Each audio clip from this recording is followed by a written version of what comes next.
no matter the location. From O-A-K-L-A to LV, I'm a Raider. Raider Nation, what's going on? You're watching the Raiders Board. Today's show, I'm going to break down some potential Nick Kwiatkoski replacements in case he is unable to go Week 2 Monday Night Football, and if he's maybe out a little bit longer. So he unfortunately had to leave Sunday's game versus the Carolina Panthers with a pec injury. That's the bad news.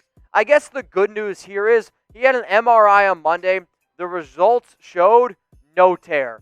Why is that good news? Because if he tore his pec, he'd be out for the entire year, and it would be back-to-back seasons where the Raiders lose a key defensive player from Week 1. Now, he still could miss some time. That's why I wanted to be able to make this video, because from what I saw, Kwiatkoski was actually probably the Raiders' best linebacker in Week 1. He had 6 tackles, but when on the field, the Panthers averaged only 4.1 yards per play. As soon as he went off the field, it was 6.9. The Carolina Panthers put up 14 points rather quickly as soon as Kwiatkoski went off the field. The Raiders need a linebacker, and even though it might not be easy to replace him, you got to at least try.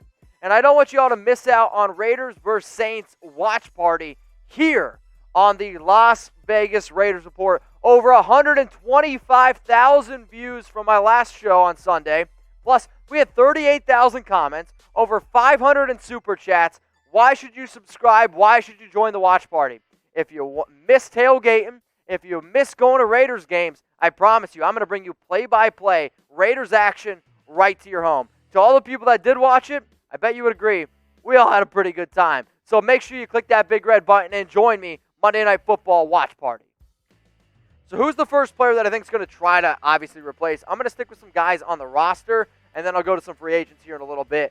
It's Nicholas Morrow. The reason why I'm going to point my finger at Morrow, he played in 67% of the defensive snaps, and I really saw Paul Guenther look to his veteran and try to say, okay, Nick, I need you to be able to come in, fill the shoes of Kwiatkoski, and sure, he played okay, 5 tackles and a pass breakup, but my dude definitely should have had an interception. A ball went right through his hands, and there's the times where I see NFL players, great athletes, let balls go right through their hands. Morrow, need you to step up, need to play better.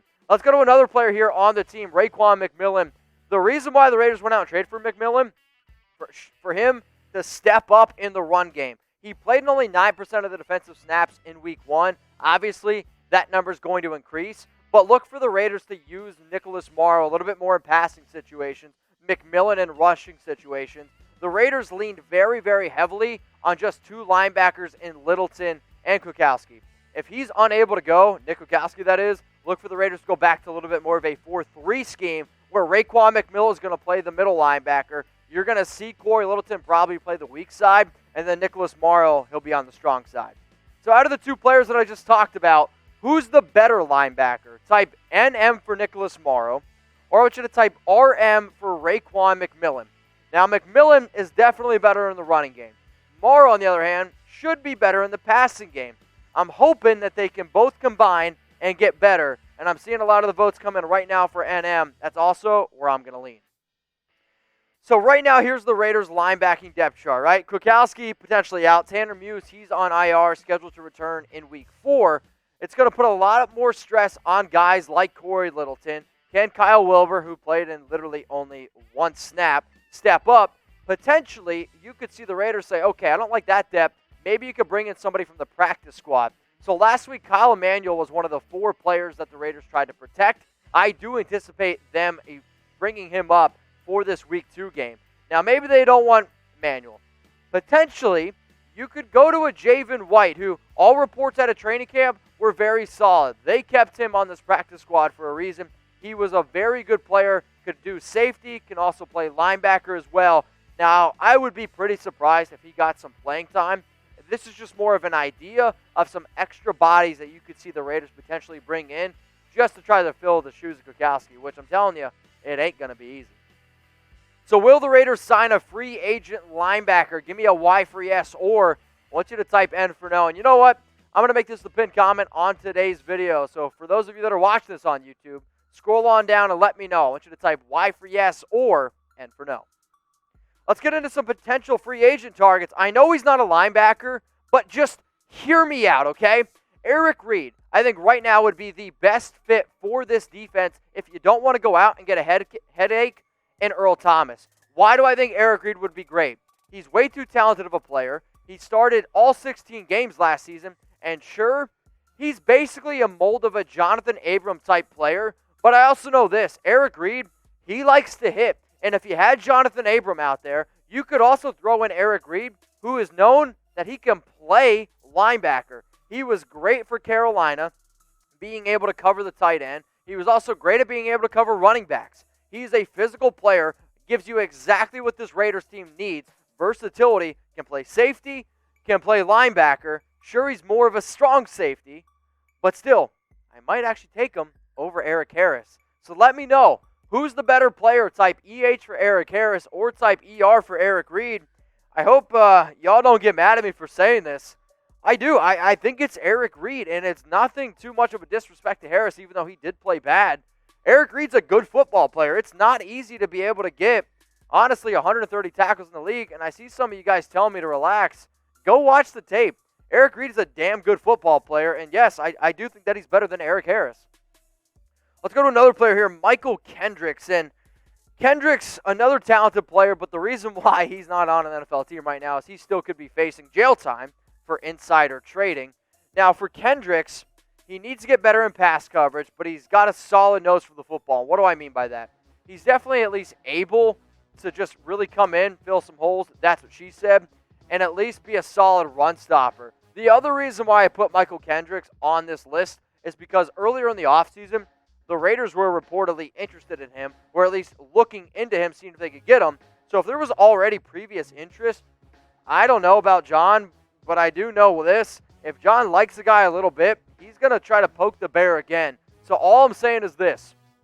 Keep an eye out.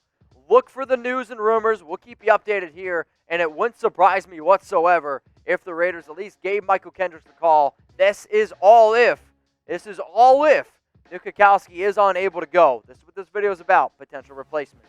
Now, the one thing I said that he does need to get better in coverage, and he actually was a little bit better last year in coverage. Yes, he gave up 85.7% completion percentage, 2 touchdowns, but he's definitely more of a run stopper. You would bring in Kendricks, hopefully, to be able to stop the tight end. And sure, the Carolina Panthers didn't really use their tight end. Now, they don't have to. They have 3 good receivers and a running back. But this Raiders team is going to be dealing with some solid tight ends coming up. Now, will say this. You can't go out and sign anyone because you have to go through testing. So if the Raiders do sign a free agent, they won't be able to play in Week 2 Monday Night Football. They're going to have to wait until Week 3. Hopefully you guys don't wait any longer. I only got a few more Raiders jerseys available. Go get yourself one at chatsports.com/Raiders jerseys. They're not easy to find. Y'all have been buying these things off the shelf. But if you're looking for a Derek Carr, Josh Jacobs, Henry Ruggs, there's also some other jerseys there of some old veterans, if you will. There's guys like, I shouldn't say veterans. I should say the word legends, like Ken Stabler. There's Otto as well. There's Marcus Allen, Bo Jackson jerseys. Now, they're not under $100, but they are available. If you want a jersey that's under $100, you got to get somebody that's current. Go ahead and get yourself a new Raiders jersey, chatsports.com/Raiders jersey. Nigel Bradham next up here on the list, and the reason why I think this one's pretty interesting is at least give him a call. He's a good coverage linebacker, can also play a lot of different areas for you. The one thing that the Raiders tried to do this entire offseason, and basically since Jon Gruden has come and started coaching, try to be versatile. He's played middle, weak side, and strong side linebacker for this team, and I do honestly think that he would be a very good addition. Now, it's pretty interesting that the Saints released him basically right after he started trash talking to Philadelphia Eagles.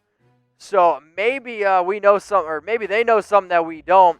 Also, I think he's way too talented to still be available. So maybe there's a lingering injury that we don't know about. But if I can get the Nigel Bradham that I saw on the Philadelphia Eagles in 2019, that's a player that the Raiders should at least look in to go out and get. So out of the last 2 linebackers that I talked about, what do y'all think here? Type MK for Mychal Kendricks or type NB for Nigel Bradham. Both players could help out. Kendricks, more solid in the run game. Nigel Bradham, probably a little bit more solid in the passing game. Let me know. MK or NB. Jacob T's giving me an NB. A lot of NBs flowing in here. I see Elizabeth Z's typing NB. Joseph 182 NB. Lil Larry type in NB, but I got some MKs coming in from NBD and then Zachary Perez. This one is going to make some people stop what they're doing. Vontaze Burfict.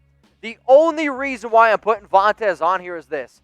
If Nick Kwiatkoski isn't done for the season, why not just go out and try to get a flyer on a player that just fills in for maybe a week, 2, 3 weeks? The reason why no NFL team has gone out and brought back Burfict is because they're worried that one more hit, he doesn't only just get suspended, he's probably done for his entire NFL career. So he played in only 4 games last year after his hit to Jack Doyle, got suspended. But if there's a player that knows the Paul Guenther system better than anyone, it's probably Burfict. The Raiders named him a team captain for a reason because of how well he knows the system. And in the 4 games that he played last year, he was actually pretty good. Now, do I think Vontaze Burfict can totally help solve the Raiders' defense? Absolutely not. Is he as good as Nick Kwiatkoski? Absolutely not. But if you're telling me right now, I just need Burfict for like 2 to 3 weeks because that's all Kwiatkoski's going to miss, if I got to pick up any player off the street, he's the one dude that I know knows how to be a Raider and at least knows the Paul Guenther system. That's why I put him here on this video. So what do you think about this? Should Vegas go out and bring back Vontaze Burfict? Type 1 for yes, or I want you to type N for no. If any of the players that I just, or 1 for yes or 2 for no, if any of the players that I just mentioned would be interested to come to the Raiders, I would actually probably take them over Vontaze. Now, if Kwiatkoski's only out for 2 to 3 weeks and I'm looking for a high risk, high reward, we're in Vegas. Let's roll the dice a little bit. So, 1 for yes, or I want you to type 2 for no. Raider Nation, what's going on? Is this the #1 Raiders channel on YouTube? For Chucky Heads, believe it, baby. And if you haven't already, subscribe right here. I'm giving you Chucky Heads, news, rumors, Raider Nation rumors. And look at this, I'm making your life easier. Check out my next video. Thanks for watching, and go Raiders.